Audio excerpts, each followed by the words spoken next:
우리 고백하겠습니다. 하나님 우리를 기뻐하십니다. 하나님 우리를 축복하십니다. 하나님 우리를 사용하십니다. 정말 우리의 입술의 고백대로 일하시겠다고 하신 주님께서 우리의 입술의 고백대로 우리를 너무나 기뻐하시고 축복하시고 사용하심을 믿고 나아가는 모두가 되시기를 주님의 이름으로 축원합니다. 옛말에 물고기를 주지 말고 물고기 잡는 법을 가르쳐 줘야 된다, 이런 말이 있습니다. 이유가 뭘까요? 물고기를 주다 보면 계속적으로 도움만을 바라는 인생이 되어질 수밖에 없다는 거예요. 반대로 물고기 잡는 법을 가르쳐 주어야 자기가 힘쓰고 해서 수고하여 자립할 수 있는 인생이 되어질 수가 있다는 겁니다. 이 선교 정책 중에 네비우스 선교 정책이라는 게 있어요. 그게 뭐냐면은 선교지에서 선교할 때 마구 퍼주지 말라는 거예요. 이 네비우스 선교사님이 원래 이제 필리핀과 중국 지역에서 선교 활동을 하셨는데요. 필리핀과 중국에 복음이 들어갔을 때 어려운 사람들이 많았거든요. 그래서 막 퍼주는 사역을 했습니다. 그랬더니 사람들이 이제 교회 가면 돈 준다, 교회 가면 쌀 준다 해갖고 많이 모여든 거예요. 많이 모여들긴 모여들었는데 그들의 관심이 뭐 하나님이나 예수님께는 있지 않고 어떻게 하면 더 많이 구제를 받을 수가 있을까?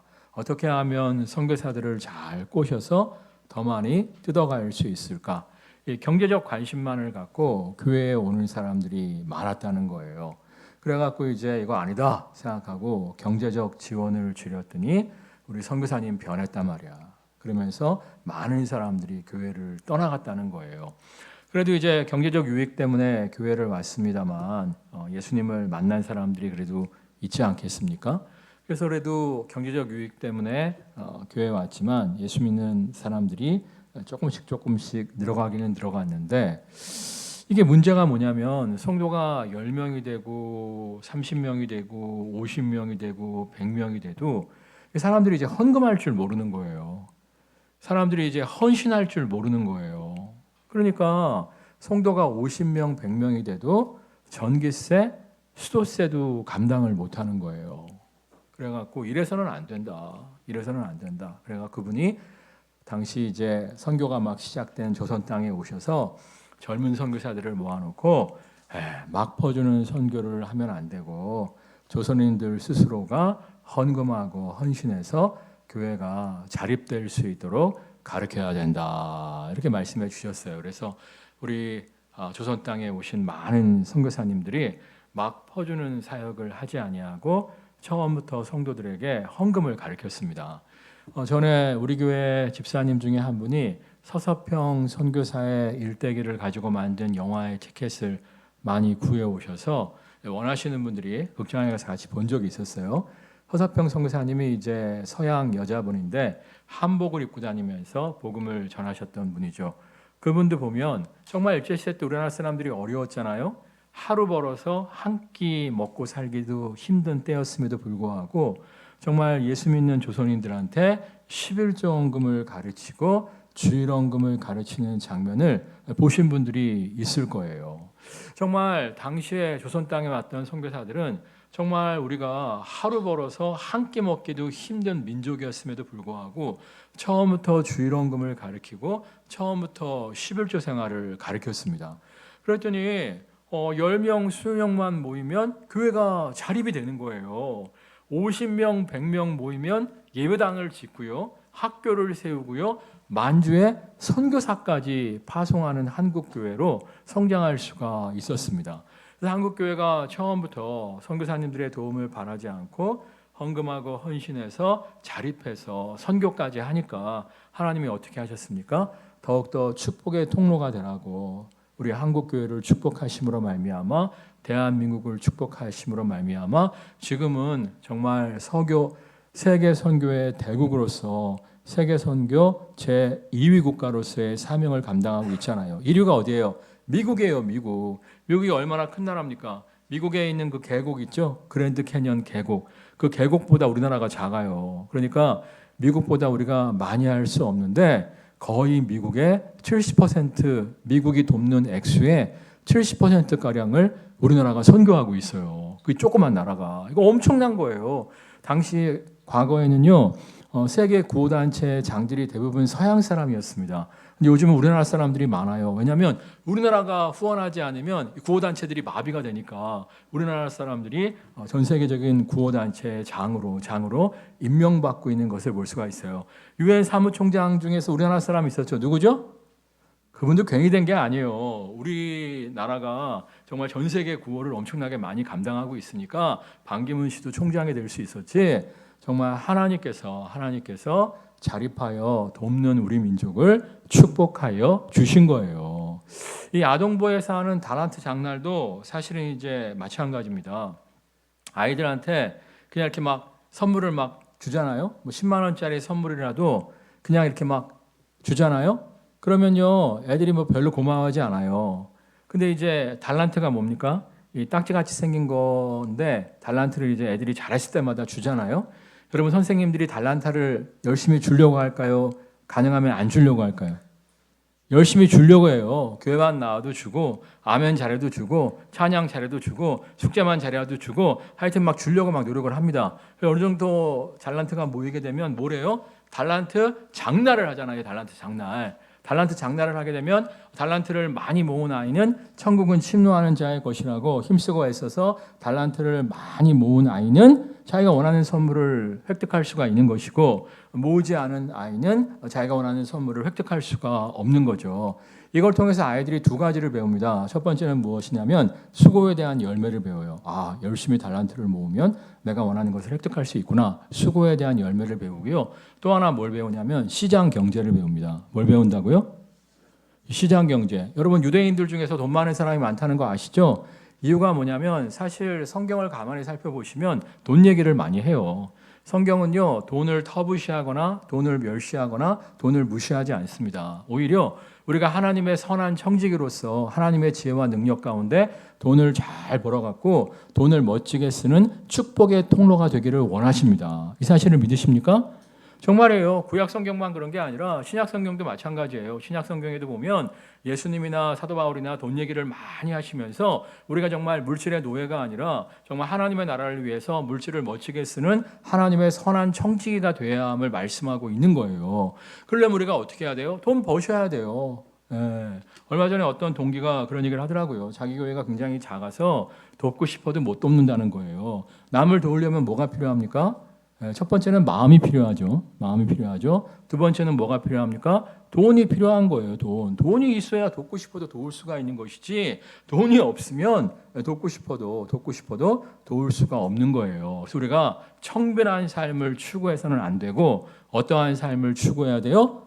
청부, 깨끗한 부자의 삶을 추구할 줄 아는 모두가 되시기를 주님의 이름으로 축원합니다.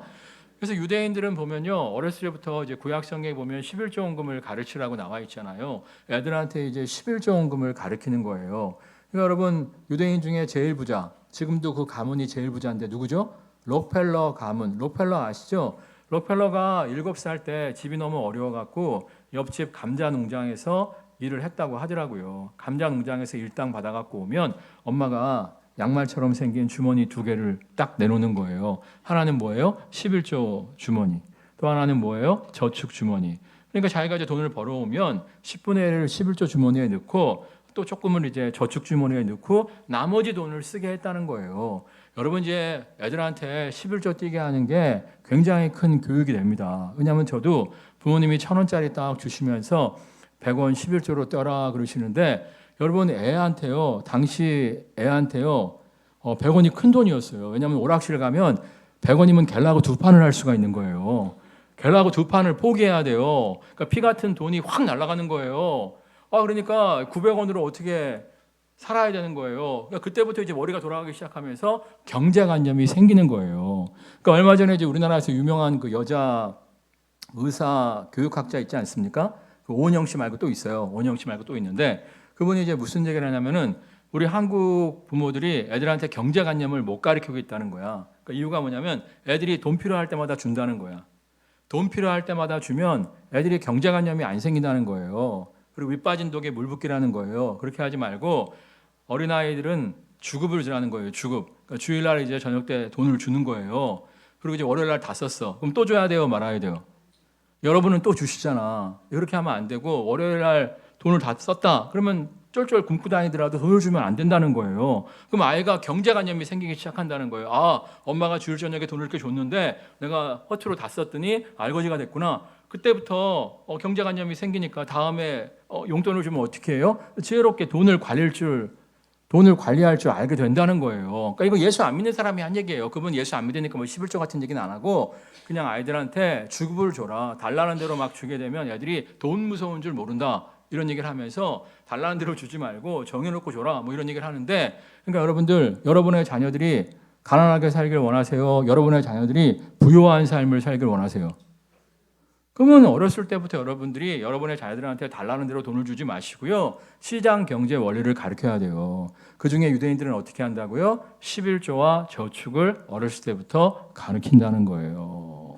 여러분 정말 아이들에게 11조원금 가르치시고요. 아이들에게 저축을 가르칠 줄 아는 모두가 되시기를 주님의 이름으로 축원합니다. 우리 집은 돈이 없어서요. 웃기는 소리 하지 마세요. 저 중고등학교 때요, 버스 2번 타고 가야 되는데 돈이 없어서 걸어서 다녔어요. 예? 얼마 전에도 어떤 목사님 만나갖고 이야기하는데 그분도 우리 동네 살았더만. 자기는 이제 버스 2번 타고 가서 2번 타고 오고 4번 탔다는 거예요. 내가 그분 앞에서 아무 얘기 안 했어요. 왜냐하면 나는 2번 타고 가서 2번 타고 돌아와야 되는데 1번 타고 가서 40분 동안 걸어갔어요. 불광동 시외버스 터미널까지는 너무 머니까 차 타고 가고 불광동 시외버스 터미널에서 구산중학교까지 40분을 걸어갔어요. 그렇게 내가 돈을 아꼈다니까. 그래서 11조 드리고 주일원금 드리고 저축도 해갖고 내가 원하는 것을 살 수가 있었어요. 그러니까 제가 어렸을 때부터 경제관념이 들어오니까 목회를 하면서도 이 돈을 지혜롭게 활용하니까 우리 교회가 짧은 시간에 자립도 하고 짧은 시간에 성전 건축빚도 갚고 그러면서 또 구제하고 선교하는 사명도 잘 감당하고 있는 거 아니에요. 여러분 성경도 마찬가지예요. 이번에 이제 성서박물관에 다녀오신 분들이 많은데 이번에 이제 제 친구 임미영 교수도 그 얘기를 하더라고요.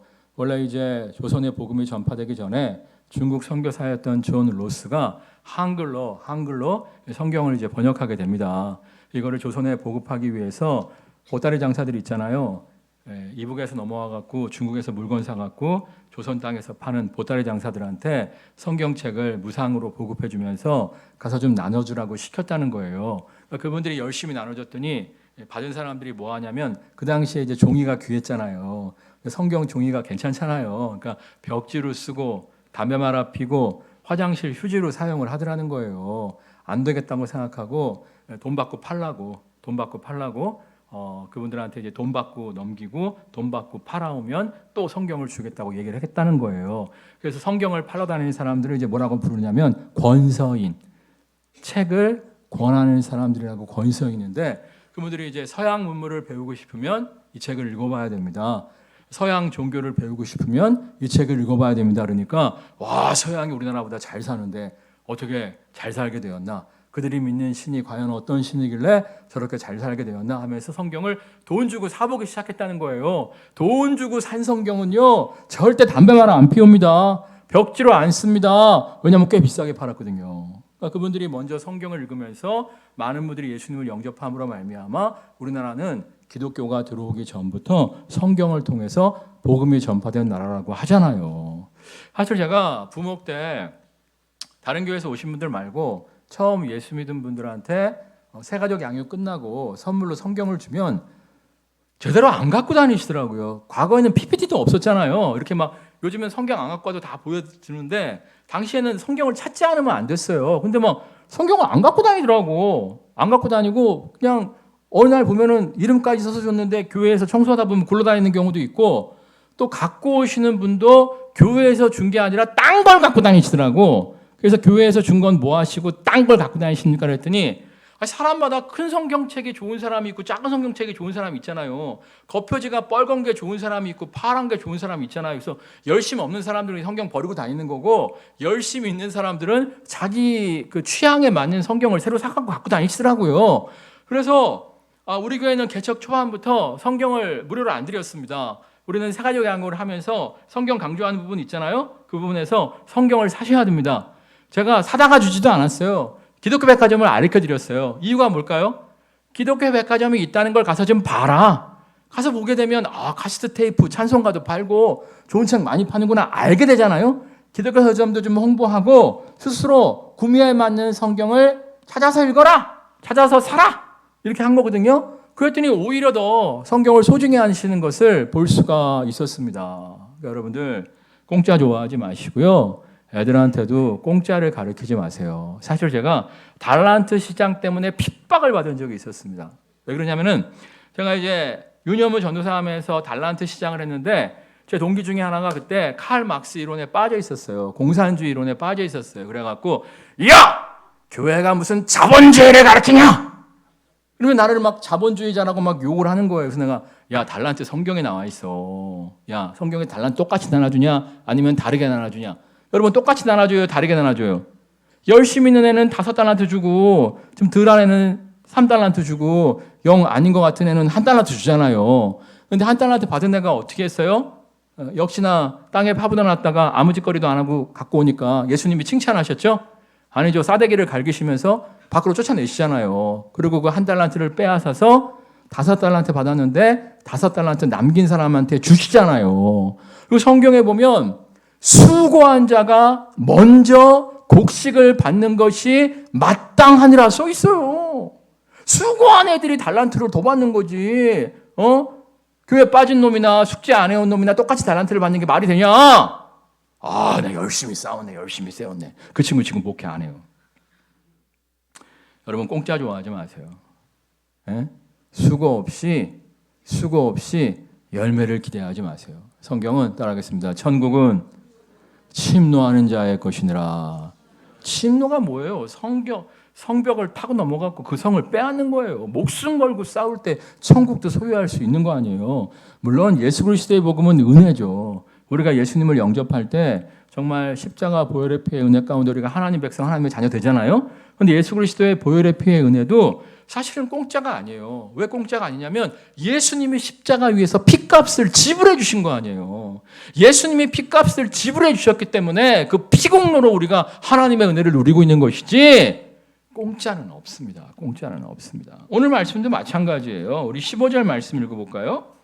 애굽 땅과 가나안 땅에 돈이 떨어진지라 애굽 백성이 다 요셉에게 와서 이르되 돈이 떨어졌사오니 우리에게 먹을 거리를 주소서 어찌 주 앞에서 죽으리이까. 그러니까 이제 흉년 때문에 백성들이 배고파하고 있잖아요. 굶주려하고 있잖아요. 근데 7년 풍년 가운데 요셉이 돈을 많이 모으지 않았습니까? 곡식을 많이 모아두지 않았습니까? 그럼 백성들이 굶주려하는데 나눠줘야 되지 않아요? 나눠주지 않습니다. 공짜로 주지 않습니다. 어떻게 해요? 돈 받고 팔아요. 만약에 이랬으면 뭐 대모나고 난리 났을 거예요. 요셉 물러가라 말이야. 난리가 났을 거예요. 근데 요셉이 공짜로 나눠주지 않습니다. 돈 받고 팝니다. 그 이유가 뭐예요? 이 7년 풍년 가운데 사람들이 이제 씀씀이가 커졌을 거란 말이에요. 한 가족이 한 달에 한 가마니 먹었으면 풍년 때좀 곡식이 풍성했으니까 뭐 쓸데없이 뭐 쌀막걸리도 만들어 먹으면서 뭐 한 달에 한 가마니면 살 가정이 3가마니 먹고 5가마니 먹고 이 양이 커졌을 거 아니에요. 근데 흉년이라고 해서 먹고 살 만큼만 딱 나눠주면 이미 과소비를 즐기고 있었던 사람들이기 때문에 이거 갖고 어떻게 사냐 말이야. 이거 갖고 어떻게 사냐 말이야. 무료로 나눠주었으면 밑 빠진 독에 물 붓기였을 거예요. 근데 돈 주고 파니까 자기 돈 갖고 산 거니까 함부로 먹을 수가 없는 거고 돈 갖고 산 거니까 자기 돈에 한계가 있으니까 함부로 낭비할 수 없는 거고 정말 그들의 7년 동안의 과소비를 줄이기 위해서 돈 받고 파는 모습을 요셉이 보여준 거예요. 여기서 끝이 아니에요. 우리 16절 말씀 읽겠습니다. 요셉이 이르되 너희의 가축을 내라. 돈이 떨어졌은즉 내가 너희의 가축과 바꾸어 주리라. 돈이 떨어졌어. 그러면 이제 공짜로 줘야 되지 않아요? 근데 이번에도 공짜로 안 줘요. 가축 있지 않냐. 얘네들 꽁쳐놓은 가축 있잖아. 꽁쳐놓은 가축 갖고 와! 이러는 거예요. 하여튼 마지막까지도 결코 요셉은 공짜로 쌀을 나눠주지 않습니다. 이유가 뭐냐면 공짜로 나눠주면 밑 빠진 독에 물 붓기라는 것을 요셉이 알았기 때문이에요. 그러니까 우리가 사실은요, 막 퍼주는 정책에 대해서 좀 고민을 해볼 필요가 있어요.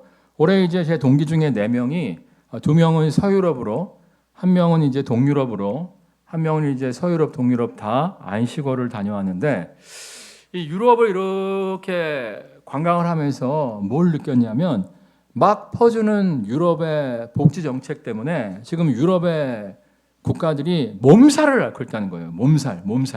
그러니까 영국, 프랑스, 독일 다 막 퍼주는 복지 정책을 폈잖아요. 아니 글쎄 3개월 일하면요 1년 동안 실업급여를 받을 수 있대요. 와, 너무 좋지 않아요? 에? 3개월 일하면 이제 6개월 동안은 70%를 준대요. 그 다음에 이제 7개월, 8개월 조금씩 작아지긴 하는데 어쨌거나 3개월 일하면 1년 동안 실업급여를 준대요. 그러니까 이게 지금 막 재정이 다 빵꾸가 난 거예요. 그래갖고 막 독일도 요즘 데모하고 난리 났고요. 프랑스도 요즘 뭐 데모하고 난리 났고요. 왜냐하면 퍼주던 거를 이제 줄이겠다고 하니까 막 미쳐버리겠다고 막 날뛰는 거예요. 영국 같은 경우에 특별히 요람에서 무덤까지 복지정책으로 유명했잖아요. 요즘 영국 런던에서 초등학교 아이들 중에서 밥 굶는 애가 많아지고 있다는 거예요. 그러면서 진짜 이 퍼주는 정책이 특별히 이제 유럽 몇몇 나라는 무상 의료 시스템이 있더라고요. 병원비를 안 받아요. 굉장히 좋은 것 같죠. 근데 문제는 뭐냐면은 치과에 갔는데 이빨 하나 뽑아야 되는데 2달 기다리라고 하더래요. 여러분 2달 후에 공짜로 뽑는 게 좋아요? 지금 여기가 엄청 아픈데 오늘 돈 내고 뽑는 게 좋아요? 말을 안 하시네. 아파도 그냥 공짜 2달 기다리는 게 좋아요? 예? 누구는 또 이렇게 얘기하실 분들이 있을 거예요. 그래도 돈 없어서 수술 못 받아서 죽는 사람은 없잖아요. 이렇게 말씀하실 분들이 있는데 무상 의료 시스템은요. 돈 없어서 수술 못 받아갖고 죽는 사람은 없어요. 근데 문제는 뭐냐면 수술 기다리다가 죽는데요. 간단한 수술도 6개월, 1년을 기다려야 되니까 웬만한 수술은 그냥 참으시라고 집에 가시라고. 진짜 그런다는 거예요. 저번에 캐나다로 이민 간 우리 교회 성도도 우리나라 와갖고 의료 시스템 혜택을 받더라고요. 왜 그러니까 캐나다도 의료복지가 잘 돼 있어갖고 거의 공짜래요. 거의 공짜인데 웬만한 거는 따뜻한 물 드세요. 약을 안 주려고 하는데 웬만한 건. 그리고 웬만한 거는 더 버티세요. 그래갖고 우리나라 와서 수술하고 갔잖아. 그리고 사실 우리나라는요 의료 시스템이 잘 돼 있습니다. 가끔씩 보면 병원비 없어갖고 막 죽는 사람들 있잖아요. 응급실 갔는데 막 응급실에서 막 돈 없으니까 수술 안 해준다 그러고 막 멱살 잡고 싸우고 막 이런 장면 있잖아요. 다 거짓말이에요. 거짓말. 옛날 얘기예요. 우리나라 의료 시스템이 얼마나 잘 돼 있냐면요. 여러분들 좀 알아두세요. 갑자기 여러분이 응급실에 이제 실려가게 됐어요. 여러분 가족이. 그랬을 때 돈을 안 갖고 왔어. 그럼 사인만 하면 돼요. 대한민국 국적을 갖고 있는 사람이면요. 사인만 하면 일단 국가에서 보증을 해주고 무료로 수술을 해줍니다. 그 다음에 이제 그 사람의 경제적 형편에 따라서 이 사람은 완납할 힘이 있다. 그럼 6개월 동안 할부로 갚으라고 하고요. 이 사람은 좀 어렵다. 그러면 뭐 70%, 30%, 20% 공짜도 많아요. 공짜도. 우리 교회 권사님 중에 한 분도 서울대학병원에 수술을 여러 번 했는데 독거노인이라고 다 공짜로 했어요. 공짜로. 그러니까 드라마에서 뭐 돈 없어서 무슨 뭐 수술 못 받아서 죽는다. 그거 다 거짓말이에요. 거짓말. 그러면 정말 너무 무상복지, 무상의료 이런 거 좋아하지 마시고요. 우리가 성경 말씀대로 따라하겠습니다. 게으른 자여 먹지도 말라. 수고한 농부가 먼저 열매를 먹는 것이 마땅하니라. 힘쓰고 애써 수고함으로 말미암아 그 열매를 누리는 것을 기뻐하는 모두가 되시기를 주님의 이름으로 축원합니다. 근데 요즘 또 문제가 뭐냐면요. 사람들이 워라밸을 너무 좋아하다 보니까 일 안 하고 싶어하는 분위기가 우리 가운데 사실 많이 만연돼 있어요. 그러니까 성경은 눈물을 흘리며 씨를 뿌린 자는 기쁨으로 그 단을 거두게 된다고 말씀하시잖아요. 그러니까 눈물을 흘려가며 씨를 뿌리는 수고가 필요하다는 거예요. 씨만 뿌리면 또 금방 열매가 나옵니까? 가을까지 뭐 해야 돼요? 계속 곡식을 돌봐야 되잖아요.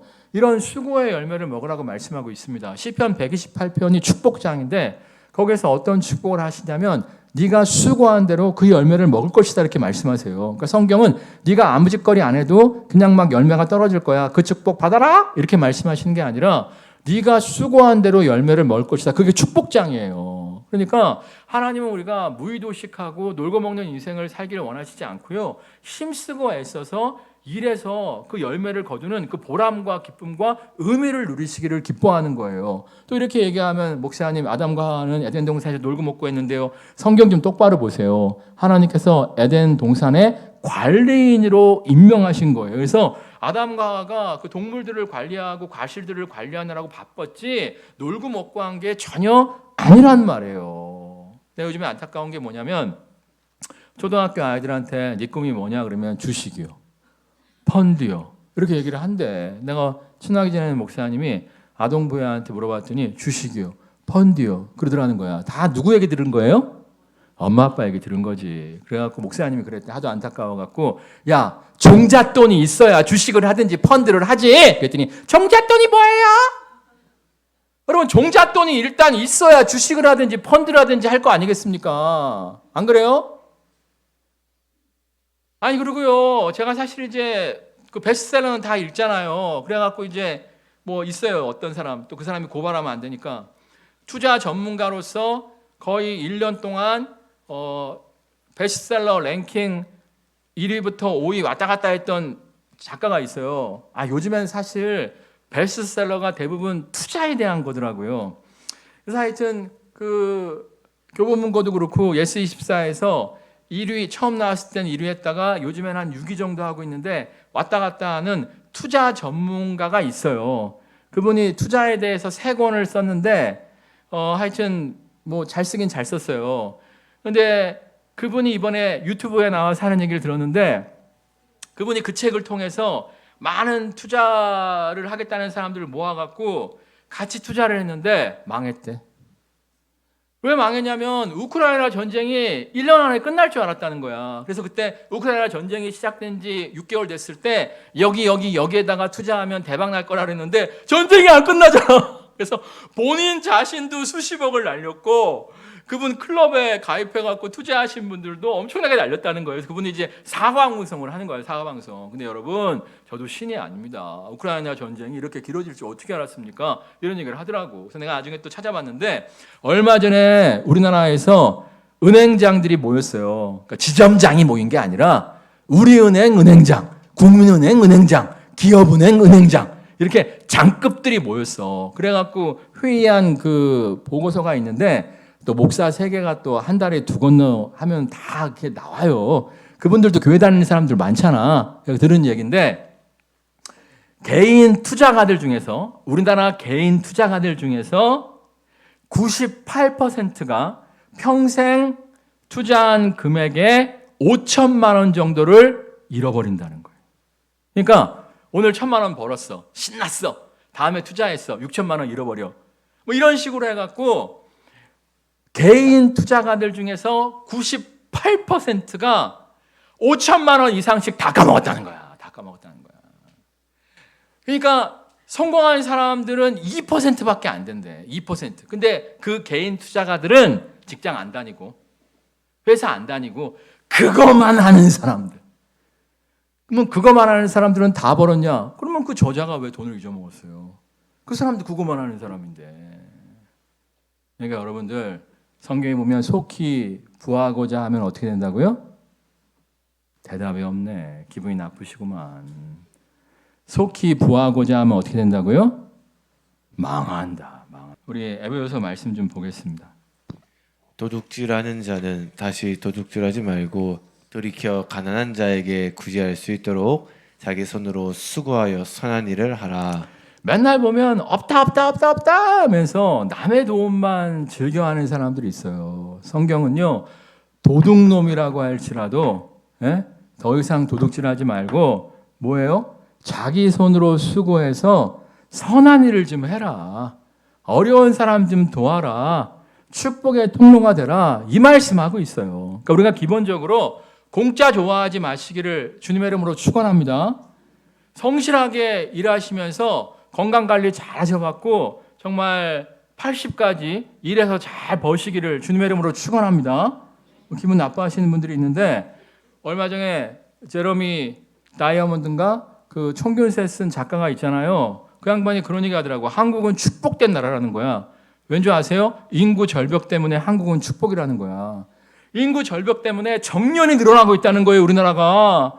여러분 건강을 잘 하셔갖고 요즘 정년이 점점 늘어나고 있으니까 끝까지 잘 버시기를 주님의 이름으로 축원합니다. 근데 우리가 버는 목적이 뭐가 돼야 되는 거예요? 축복의 통로가 돼야 되는 거예요. 축복의 통로가. 얼마 전에 또 동기 목사님한테 전화를 받았는데 그 동기 목사가 부목생활 오래 하다가 담임 목사 된 지 한 5, 6년밖에 안 됐어요.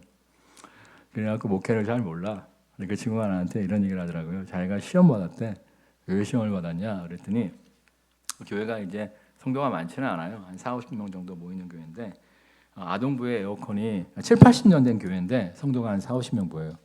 근데 아동부의 에어컨이 너무 낡아갖고 동작을 멈추기 직전이더라는 거야. 그래서 그 교회는 집사님보다 권사님이 더 많대. 나이가 많은 교회니까 할머니들이 대부분이래.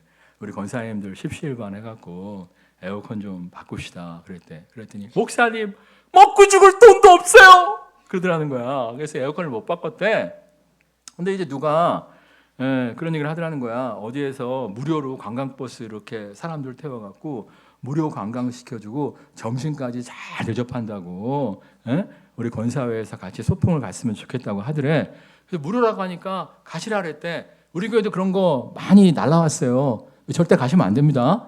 그래갖고 이제 관광버스 타고 무료로 관광을 잘하고 점심을 잘 대접받은 후에 여러분들 점심 많이 드셨죠? 여러분이 오늘 드신 그 음식에 능이버섯이 들어갔습니다. 여러분 능이버섯만 드시면 정말 10년은 더 장수할 수 있습니다. 그러면서 30만 원짜리 능이버섯을 파는데 권사님들이 다 긁었대.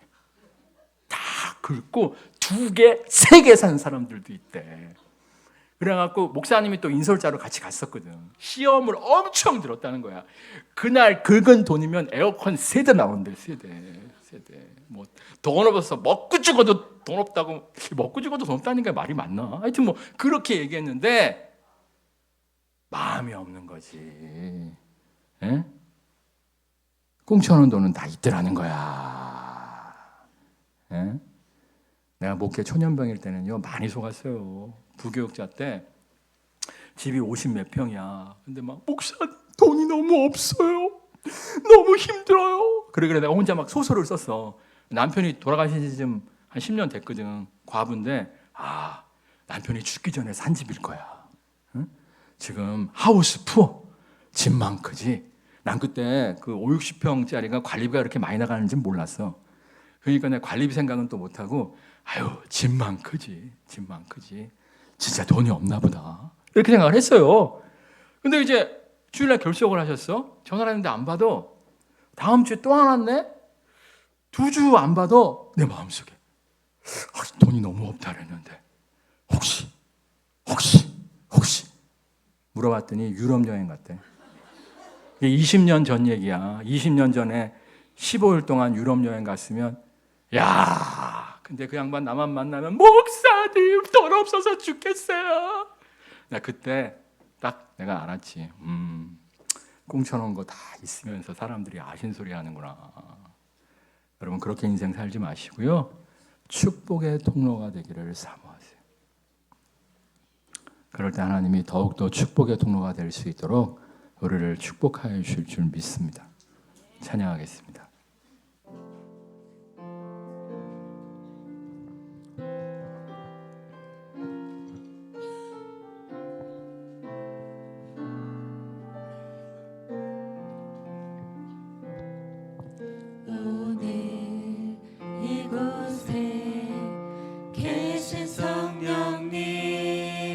우리에게 말씀하시고 우리 가르치소서. 같이 우리 맘 열어주시고 주의 빛으로 밝혀 우리를 인도하소서. 주님보다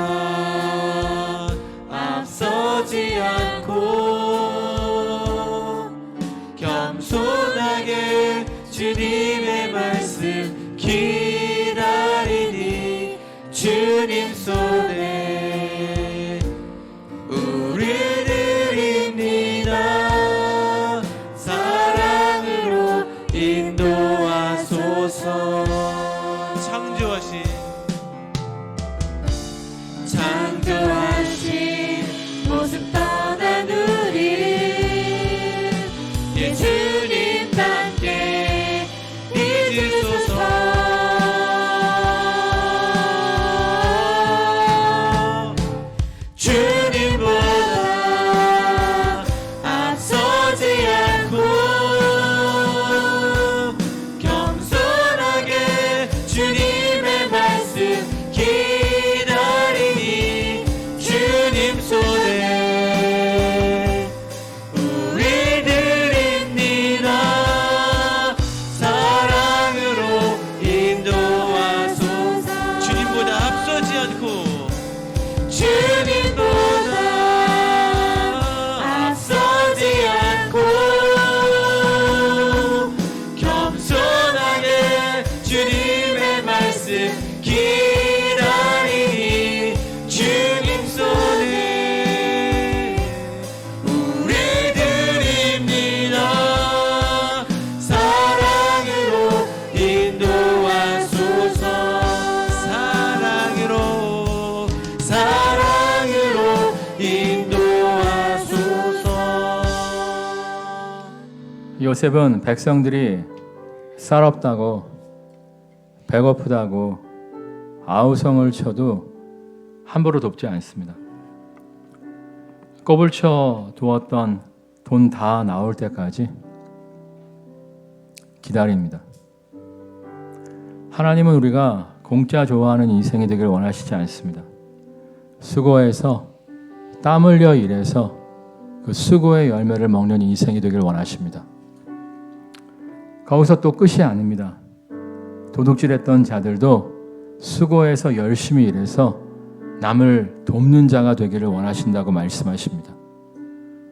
정말 도움 받는 인생이 아니라 도움 주는 인생이 되어지게 하여 주옵소서. 사실 우리 교회는 다른 교회에 후원이 없으면 월세도 감당할 수 없을 때부터 구제하고 선교하고 장학사업에 힘썼습니다. 그랬더니 하나님께서 더 많이 도우라고 우리 교회를 빠른 시간에 부흥케 하셨습니다. 맨날 없다고 이야기하지 마세요. 있는 거 다 아십니다. 맨날 없다고 이야기하지 마시고 여러분이 할 수 있는 만큼 축복의 통로의 사명을 감당하십시오. 더욱더 축복의 통로가 될 수 있도록 우리를 복주시는 하나님을 만나게 될 줄 믿습니다. 합심해서 기도하겠습니다. 하나님 사랑하는 주님, 우리가 축복의 통로의 사명을 감당하는 모두가 될 수 있도록 하나님 역사하여 축복의 통로가 되기를 사모합니다. 근데 없다는 인생이 아니라 아버지 구제하며 선교하며 주님의 일을 위하여 힘쓰고했을 때 아버지 더 큰 축복을 가져하실 줄 믿습니다. 주님 베푸는 인생이 되게 하여 주시옵소서. 아버지 정말 쓰임받고도 아버지 흉독한 인생 되게 하여 주시옵소서. 아버지